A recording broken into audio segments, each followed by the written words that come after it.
Hey, Horners! Welcome to Good Morning Gallahorn in the Raw, following the Vikings versus the 49ers.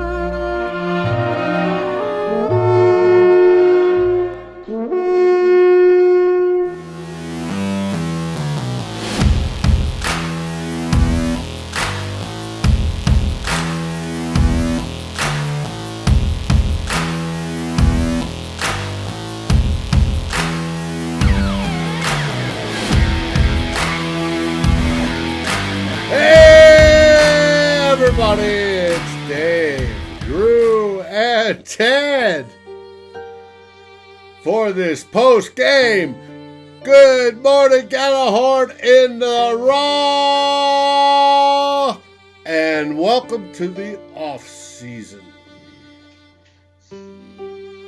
Not the way we wanted to end it, obviously.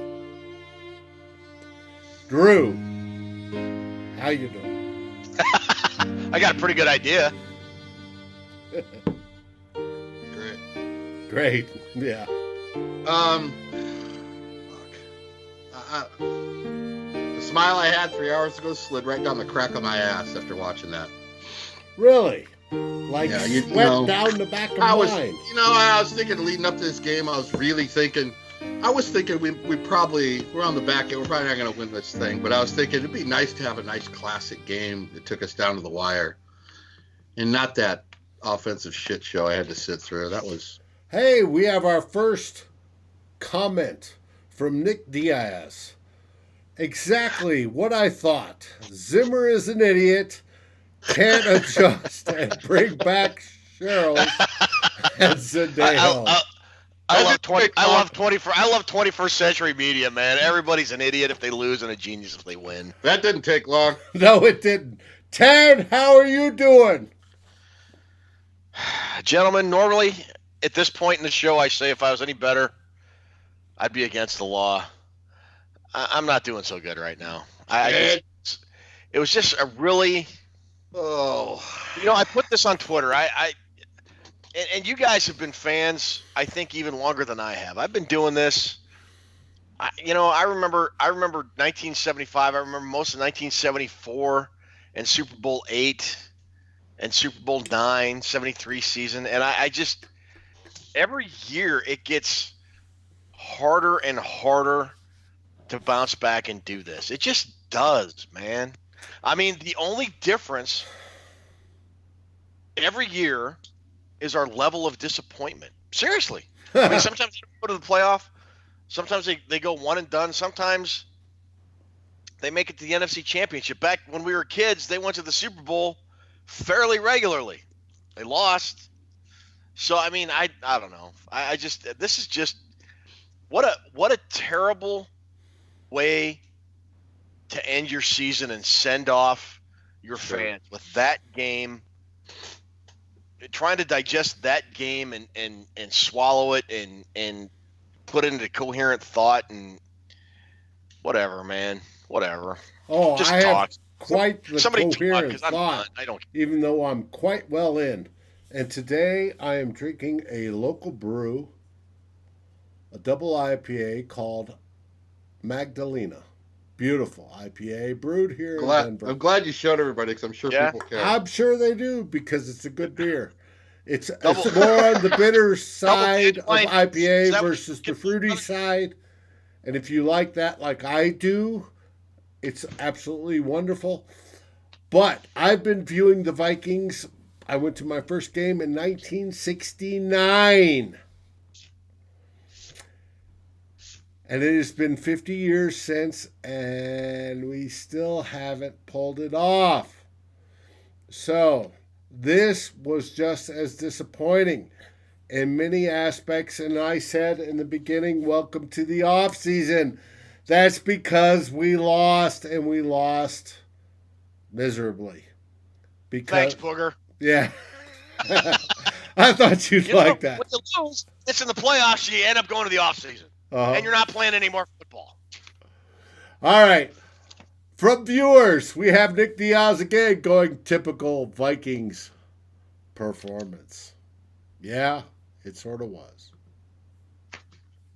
we have from one of our favorite and including Climbing the Pocket Network host, Eddie Van Halen, Mr. Edwin Broadmucker, at least his NDSU Bison won their 8th title in 9 years.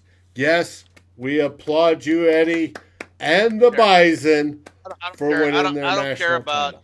About FCS football right now. I really don't. I really don't. Not one more word about the NDSU Bison. Not one more word. I want to vent about this football team. Go ahead. You've got the floor. Maybe, you know what? Maybe I'm just done. Okay, I'm not done. Hey, guys, how are you? Yeah, I don't really know. Ted kind of said it perfectly in the intro there. This next year will be my 50th Viking season, 5-0.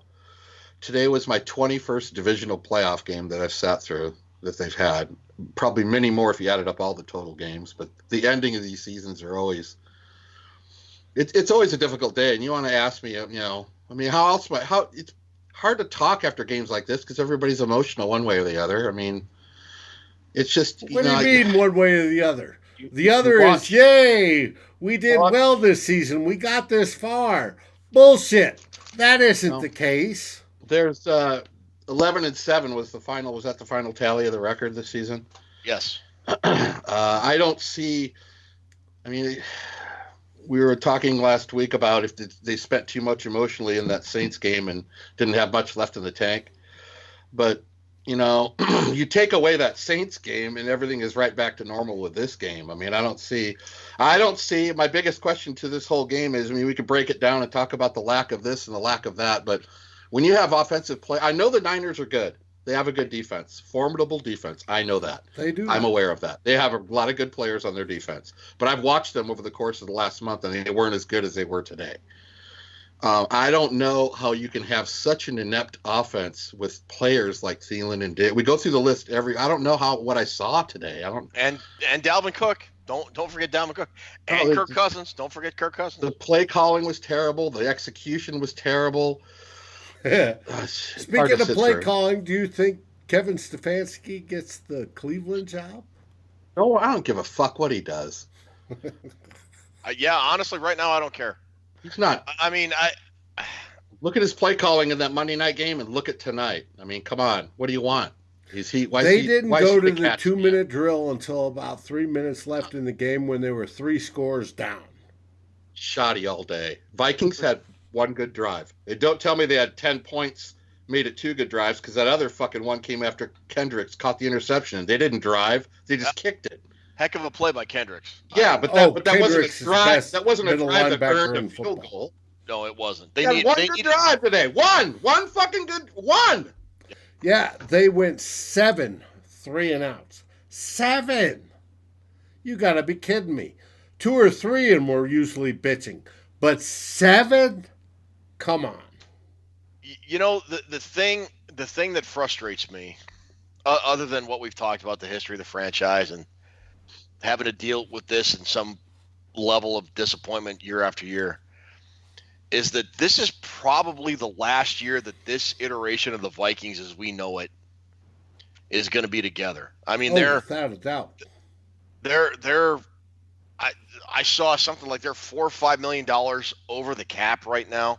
Oh, they're going to have to make a lot of tough decisions on guys who are coming back and guys who aren't coming back.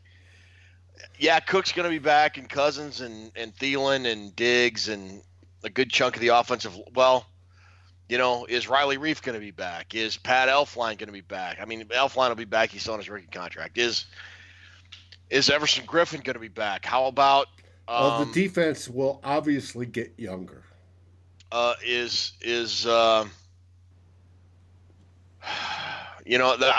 are just is Xavier Rhodes going to be back? Is Trey Wayne's going to be back? I mean, we are looking at a probably more roster upheaval, especially on defense. We're looking at potentially 4 or 5 starters leaving, depending on how contract. Wait a sec, though. But Zimmer puts his foot in the door and says, I'm keeping this guy and this guy and this guy, who's to say those guys are gone? He's the one that makes the call. Oh, they're going to be gone because of fucking long salary cap issues. Drew, I don't think he can keep those guys because of the salary cap, like Dave said. I mean, I don't know. I mean, maybe they can figure something out. Okay, that's cool. But now you have to ask yourself, well, okay, let's say everybody can come back. Everybody, Stefanski, Zimmer, the starting they're 22. coming back, obviously. How's it going to be any different then? Thank you. How the fuck is it going to be any different? Better. Is next year going to be better? If you bring the exact 22 and the same coaching staff and all that, is it going to be better? Is there going to be some substantive improvement? I don't know. No, it won't be. And a lot of people answer that with, well, who are we going to get that's going to be better? I'm worried about somebody that's going to be better. Well, worrying about the future is no reason to keep doing something that's wrong, in my eyes. I mean, you kind of try to do something to make it better. You're 100% correct, Drew. You got to do something that makes it better. Now, some of those guys on the defense will not come back, whether it be Griffin, whether it be Waynes, whether it be Rhodes. They're not going to come back. It's just who's not back here next year? Ted? Who's not back? Ted's pretty good with his lists. He's pretty accurate. I got these lists on my wall that say Ted Glover. They're usually pretty accurate. Just off the top of my head, I don't have salaries in front of me, but Everson Griffin has a lot of dead money on his contract they could cut or they could restructure. Trey Waynes is an unrestricted free agent because they exercised his 5th-year option. Here's a surprise. This is a name I'm going to throw out, and people are going to go, oh, you're stupid or you're an idiot, and I want to hear every single comment that comes across, Dave. But Harrison Smith is owed a lot of money next year, and he's 31 or 32 now. And you got guys like Anthony Harris playing pretty good football. I'm not saying they're going to cut Harrison Smith. I think that would be dumb. But look for maybe a restructure on his part. Linval Joseph seems to be like a guy that might not be back. He's got a big cap number, and he's battled injuries the last 2 years, and he's 32 or 33, I think. I mean, guys, Barr's going to be back. Kendricks will be back. You're looking at potentially both your starting cornerbacks being gone in Rhodes and Waynes. And Trey Waynes. I mean, Xavier Rhodes has a huge cap number next year, and he played pretty poorly for a better part of the season. I mean, so now... And he was targeted today on the first series or couple series of the game. San Francisco targeted him back to back to back to back, and he gave up yards. So, I mean, you're looking at, what is that, 5 guys off the top of my head that might either restructure or go on offense. You've got Kyle Rudolph. Wait, let me stop you there. Let me stop you at the 5 people on defense. That's a big rebuild right there. It's huge. It's huge. And that's not talking about the offense. No, that's what I said. I don't think people understand the amount of transition that's going to happen next year. It's going to be easily and now a third. You're talking about, well, is Kevin Stefanski going to go to, he's been rumored to take the head coaching job in Cleveland. And now you're looking at another offensive coordinator, which would be like the 6th guy, I think, in 7 years for Zimmer. Just go get Shermer. I mean, I agree with you. You tell me Shermer's not as good as what I saw today? I mean, well, I mean, or does Kubiak just become the OC? I mean, here's the thing with Shermer. Everybody talks about just plug in Shermer, and on the surface that seems like a logical solution. However, Pat Shermer's been an offensive coordinator in this league for how long? 15, 20 years? Whatever it is. Long time. He's run his own offense without any help from anybody, and he's done a pretty good job. He's been a head coach twice. If I'm Pat Shermer and Mike Zimmer calls me and says, hey, you want to come work for me and Gary Kubiak? Yeah, I see what you're saying. I see your No, I don't. I want to run my own. I want to run my own offense. We did pretty good in 2017, Mike. What's wrong with what we did then? You know what I mean? So that makes a lot of sense actually, because he kind of does like to do his own thing. Yeah. And I mean, what does Mike Zimmer need more of? If Wilf called in Zimmer tomorrow and says, "Jesus, dude, what do you want? You have two offensive you have an offensive whatever you want to run. You have two coordinators, right? Which is more than what everybody else has. I mean, what do you have? An assistant? What does he call? What's Kubiak called? Assistant to the head coach, to the offense, to the whatever. You got that. You got Stefanski. You got a kicking coach. I gave you this. You got these players.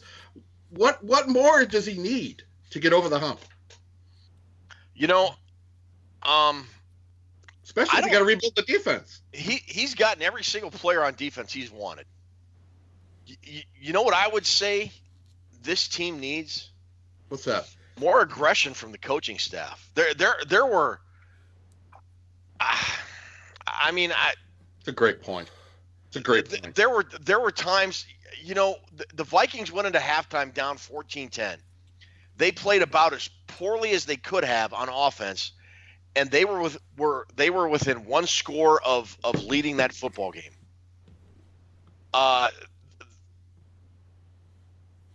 San Francisco got the ball, came out, and got a field goal, and it was still a one-score game. And the Vikings, you know, Stefanski, whether it was from Zimmer on high saying run the ball, don't make any mistakes, I don't know. I'm not obviously on the sideline, but it felt like that would have been the perfect time to try some no huddle or some up tempo or something to try and get the offense kick started. I kind of fully expected it, you know, when you saw how disjointed they were in that Denver game, and they came out in the second half and went no huddle the whole second half, and they, I don't know, it just feels like the coaching staff, they not only got outplayed on the line on both sides of the ball, they got completely outcoached. But on offense and defense. Why, if you're stagnant like they did in the Bronco game, at least they changed it that one game. Why just continue to do the same shit? Why not try something different? The Vikings have been known to just do the same things. So just keep running in molasses. You know, it's like the same thing over and over, and it gets frustrating from watching it. Going, I mean, what's the definition of insanity? Doing the same fucking thing over and over again. You know? Try it works. Try some no huddle. Try to do something. It's just, you know, that wasn't. But you mentioned it. A key to this game was that the defensive line of San Francisco beat up on the offensive line of the Vikings. 49ers O-line absolutely piss-pounded the Vikings D-line all day. I mean, well, you're getting 6-7 yards on first down. Well, yes, but there was pressure on Jimmy Garoppolo. But not really. San Francisco. Second half, they didn't need to pass. Right. That was just it. Like 11 straight freaking running plays. Yeah, because the offensive line of the Vikings couldn't hold the defensive line of the San Francisco, who was a good defensive line. Hey, San Francisco's good. That's why they were the number one seed. But it showed the weakness to the Vikings. If the Vikings' offensive line was better, we probably would have had a better chance of winning this game, which shows the weakness over the last 6 years of the Vikings, which is not paying attention to the offensive line. The only good player they had was O'Neal, who went out with a concussion today. They need to focus on the offensive line. I don't know. The Atlanta Falcons have a pretty piss-poor offensive line, and they went into Santa Clara and beat the Niners a month ago. So I don't really – what do you want to do? What are you going to do? The problem with the game is how it was unfolded, and we talked on the thread saying if you're going 3 and out and the other team's putting together drives, 3 and out drive, 3 and out drive, by about 4 or 5 times of doing that, by the second half your defense is worn down and you can't stop shit. That's what happened. I saw it happen because it was happening. Kevin Stefanski had some very questionable play calling all day. And absolutely. I don't know if it was he was calling deep shots and Kirk was checking down. I don't know. But there was a point where there was a point where he was checking down or dumping off to Dalvin. And like the 5th or 6th time it got -1 or -2 yards, I was thinking to myself, let's try something new. That's all I knew that screen was coming all day. He knew it. He watched tape and he knew that's our bread and butter besides running that zone to the outside, which we didn't do much today. That screen was sniffed out every time by Quan Alexander. And he kept going back to it. Keep grabbing that fucking scalding water off the stove. Keep grabbing it. Oh, yeah, I burned the shit out of my hand. Oh, I burned it again. Where was the fucking rollouts? Where's the play action? Where's Kirk getting out of the pocket? Get him out of the pocket. There were two, and he got eaten alive on both times. Not difficult. And speaking of which, I need to eat crow, and I will eat crow. I said all season or virtually all season, that if Kirk Cousins hits a deep pass early, we get good Kirk. Well, he hit that deep pass early to Stephon Diggs. And guess what? After that, it went to shit. So I am going to eat crow. Fried, sauteed, however it is. That pass was poorly underthrown, and Diggs came back and caught it. Well, I agree there, but at least it was a good deal. But anyways, I'll eat crow. I admit it. Dave. What's that, Ted? How much have you had to drink, my man? Holy shit. I am going on my second six-pack of IPAs at 8.4. Was it 8.4 or 8.3? 8.2 ABV. Dude, you can do a live breathalyzer on air with Dave. Oh, I couldn't drive right now. What are you drinking, Ted? Put that back up. Independence Harbor Amber Ale. Ah, nice. You're at least moving to an ale. Eventually, I'll move you to IPAs. No, you won't. No, you won't. The day you move me to IPAs will be the day Kevin Stefanski decides to go on a no-huddle offense down 14 points late in the third quarter. No, piggyback a little bit. Go back to what Ted was saying about the first half, how it unfolded. We had like 4 first downs and 75 total yards, and we're only down by 4. Yeah. Yeah, the people that I start seeing it in the second half. This fucking defense can't stop the defense. It's the offense. Why is it always everybody falls down on the Sure, they gave up a couple drives, but this is modern day football. If you're holding somebody in the 20s, you should have. I mean, god damn, it's so frustrating to watch. It got to the point in the fourth quarter where I was actually thinking, if the Vikings got this football 30 more times, they wouldn't score. Yeah. Drew, you are 100% correct. It didn't start out like the Chicago game, like back in week 4. By the end of the third quarter, it sure felt like it. All right. We have a new fan calling saying, I'd rather have David in his current state calling plays than Stefanski. Oh, yes. I'll eat crow. Absolutely. Thank you. I appreciate it. Without a doubt. I didn't hear any of that. So.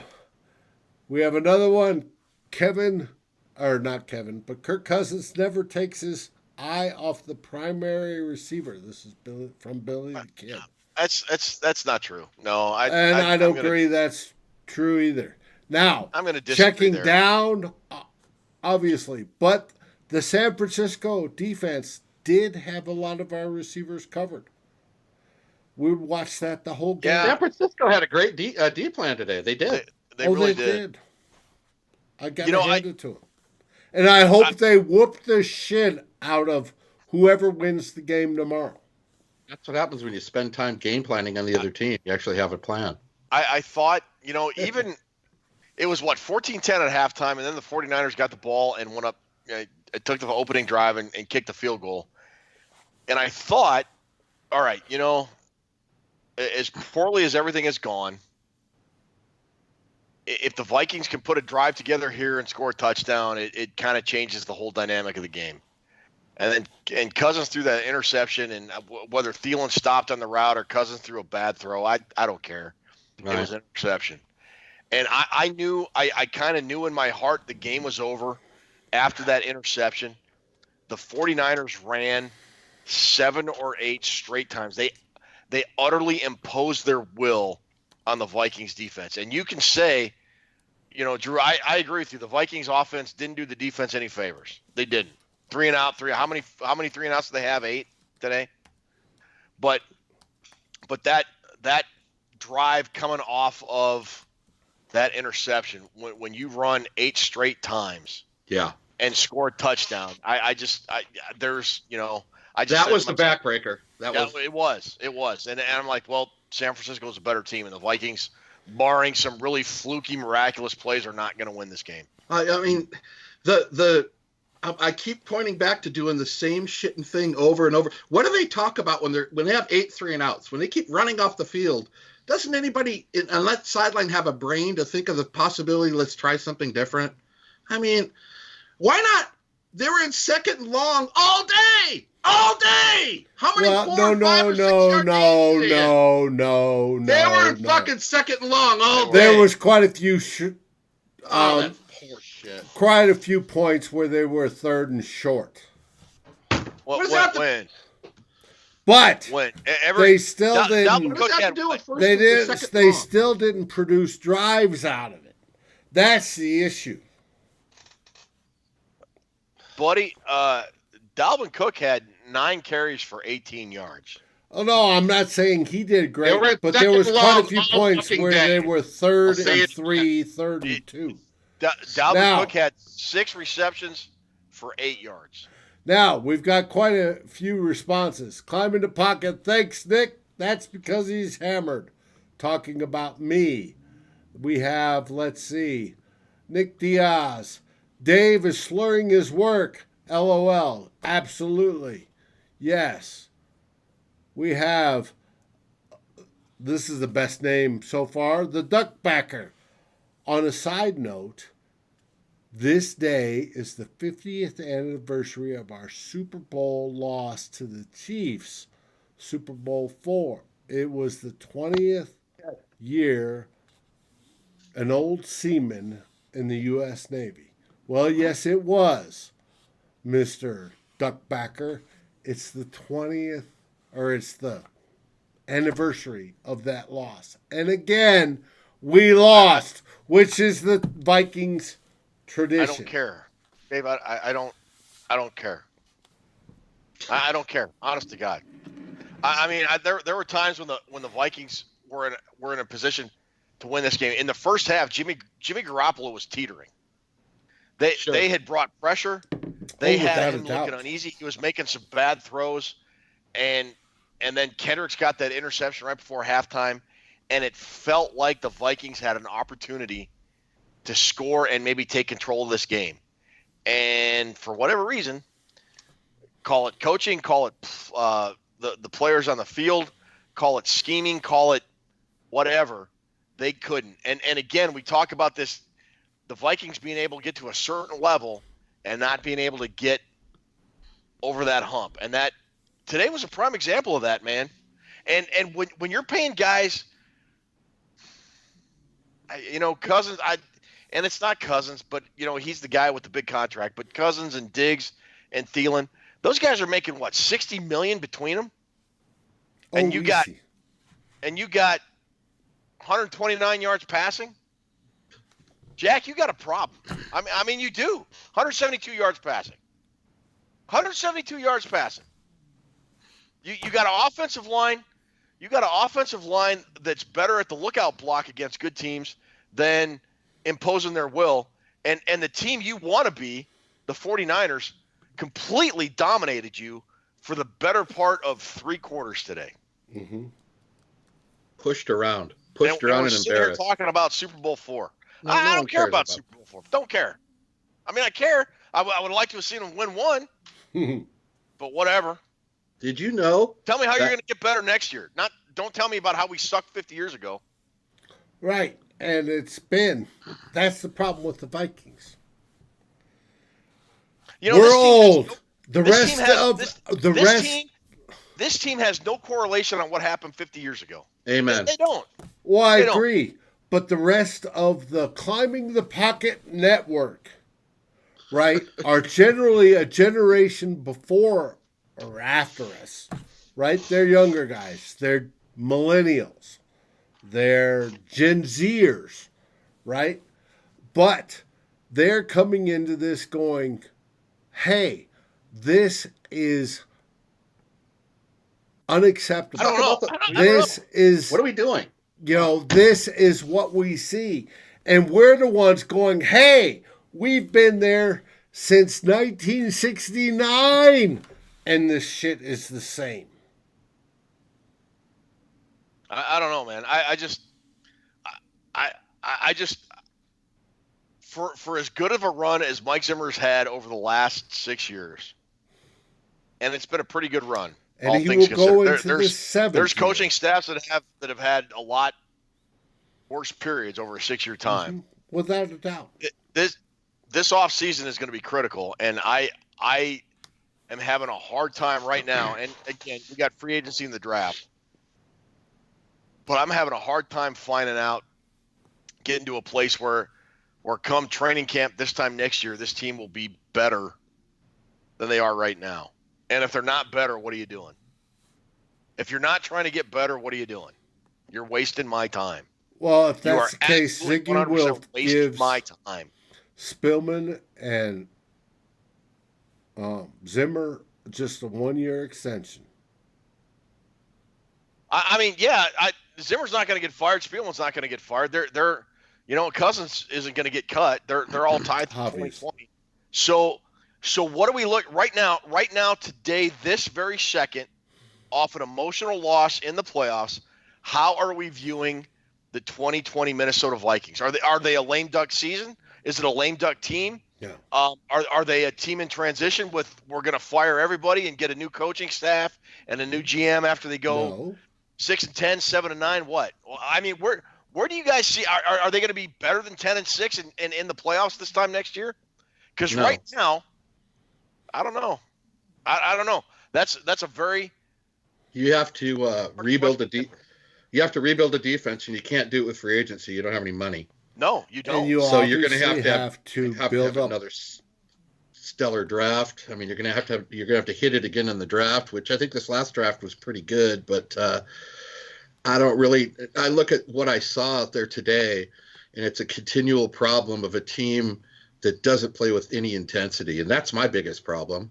You want to break it down to the players. That's fine, and I'm glad we had that little discussion about the 5 players on defense, because that's good information and that's good knowledge. But I look overall at the discipline of the team, and the tantrums on the sideline, and overall they have these games where they don't really look like they're that into it. And like I said, the 49ers have a good defense, but the Vikings aren't flying around to the football. They're almost playing just to get through the game. Let's just get it over with. I don't see a lot of fire there, and that's where you really build a team around. So I don't know what they're going to do next year. Feels like a 9-7 team all over again. Tell me how it's going to get better with less money. Exactly. With 5 less players on defense, probably 3 or 4 on offense, not a lot of cap money, or enough cap money to maybe sign 1 or 2 guys. You're gonna have to nail your draft again. Yes, I don't know. That's the key. The draft. There's a problem. And we're offensively. drafting 24, 25 minimum. The offensive problems with this team are still existent. They followed Zimmer through his whole tenure here. I mean, he's built a good defense. He's built a defense to keep him in football games. I know that.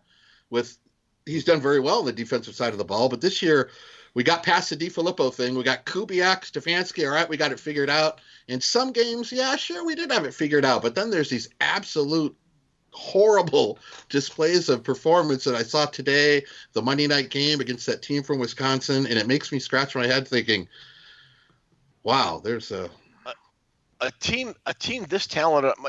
My beef this year and last year is that a team this talented on paper, that there's no excuse they should perform that poorly. Nobody's going 16-0. I'm not asking for 16-0. Sure.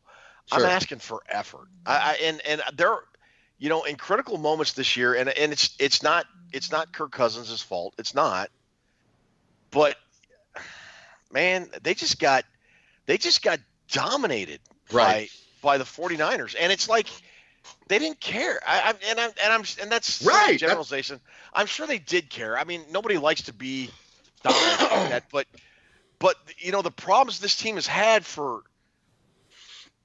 4 years now, going back to the offensive line, are the same freaking problems, man. The same freaking problems, and we're still talking about the offensive line, and we're still talking about quarterback play, and we're still talking about the same shit. So how does it fucking change next year? Your lips to God's ears. I don't know, man. Free agency. It's the only way it can. They don't have any money. Nick Diaz says jumping on the Ravens bandwagon. Well, Nick, go ahead. We're diehard Vikings fans. We will live and die by the Vikings, even if it causes us pain and cardiac issues. We've been here 5+ decades. Sorry, buddy. You jump on the Ravens, go purple, but we're sticking with the Vikings. And we know that in the offseason, and we'll discuss it many times, what they need to advance and get better. You have to be more consistent. And I know that sounds like a real old, that's just general, but that's the best word I can come up with. The Vikings are too inconsistent of a football team. And that comes from coaching. And the thing that bothers me, and I hate to bag on Mike Zimmer because I think overall he's been a good coach. Yet you're going into 2020 with him on a 1-year deal, Rick Spielman on a 1-year deal, and Kirk Cousins on a 1-year deal. It just feels like already that this team is waiting for the first sign of trouble to pull the plug, fire everybody, and start a complete rebuild and overhaul. Which there's gonna be some sort of transition, but now you're looking at do you if you don't want to do that, do you extend Zimmer and Spielman and keep going on with the same stuff we've been dealing with for the last 4 or 5 years? I don't know, man. How many years do you get? How many years do you get as a head coach? There's only been a handful of coaches, 4 or 5, I think, that have won a Super Bowl after the initial 5 years with that team. I mean, can you start handing out contracts for guys who have one good game? Because everybody's saying, well, that Saints game gave him another year. Isn't that what he's supposed to be doing every week? Is to be that competitive every week? Isn't that what you want? I don't know. I honestly believe that Saints win bought him 2020. It did buy him 2020. But should it? If you look at his numbers, he's a winning coach, right? And there are few and far between in the NFL. Here's the thing. Billy the Kid says, damn, guys, with this forecast, it looks like I will be jumping off the roof next year. Well, that's not the case. Billy the Kid, trust me, in the new year, we will have some new players and a new outlook. So who knows? Keep the optimism up because that's what it takes to be a Vikings fan. Without it, you can't be. Here's the thing, Drew. Yeah. Do you remember 6 or 7 years ago, maybe it was, the Bears went 10-6 and missed the playoffs, and they fired Lovie Smith, and they hired, I think it was Mark Trestman. Right. And they absolutely went in the tank. Sure. I mean, do I have issues with Mike Zimmer? I do. But, man,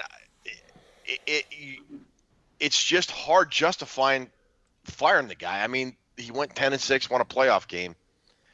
But I agree with you when you say, well, now you're looking at 2020, and it's just kind of this – it's just like it's setting up for a lame duck season. I don't know. This franchise is really at a crossroads right now. I firmly believe this franchise is at a huge crossroads right now. And what happens next year is going to affect the franchise positively or negatively for 6 or 7 years moving forward. And right now, I don't have 6 or 7 years to deal with that's Minnesota Vikings football. I don't. That's very well said. That's very well said. And I don't think the Trestman thing is really a good deal of why you just don't get rid of a coach because you're angry and get rid of a coach. But I'm looking at 2020, what you just mentioned, the guys on the 1-year deal. You know what this feels like? This is what it felt like to those early boxers in time. Oh no, we lost YouTube, or not YouTube, but Skype again. 2020, something that's going to make it different from what I just saw. Because There was only one Buster Douglas, only one. I mean, and if Zimmer can't get it done through these years, I mean, he built a good defense. 2017, done this. If it's going to regress and lose 5 guys on defense, if the whole thing is going to be harder for him to do, if he couldn't do it before, how's he going to get it done when it's harder to do? I don't mean that from firing him. If he can get it done. But the chore ahead is harder. Or the offensive standpoint. It is. The road ahead is harder. It is. Next year's team, after what we just talked about and everything Ted just mentioned with the personnel, it's going to be harder to get to the Super Bowl than it was this year, with the cap strap and all that. So Zimmer's chore just got harder to do. Mm-hmm. And Matt LaFleur went 13-3 in his first year as a coach. Oh. Just throwing that out there. Matt Nagy went 12-4, 13-3 last year. Just throwing that out there. Hey, but we're going to get Mike Zimmer back. That's already determined. So we look forward to 2020. With that, let's wrap up this show. Drew, any last words? No, not really. Okay. I wanted to keep talking about this. Maybe we could have another show and do another wrap-up thing because I have plenty more on my mind I want to talk about. Oh, trust me, we go into the off-season, there'll be plenty. As much as you want to think everything's peachy with everything with the coaching staff, there is a fucking disconnect on the Minnesota Vikings offensively. There's a disconnect. Yeah. Whether Kubiak is wanting to do plays or Stefanski feels like his hands are – something is wrong. But what I saw today, something is wrong. That's a great word, Drew. Disconnect. That is a very good word. Yeah. Ted, any last words? No. I mean, yeah. Okay, cool. 10-6. Beat the Saints. To our fans. Draft, baby. Hang on. Wait. Draft, baby. We'll see you in Vegas. To our fans. My draft stuff.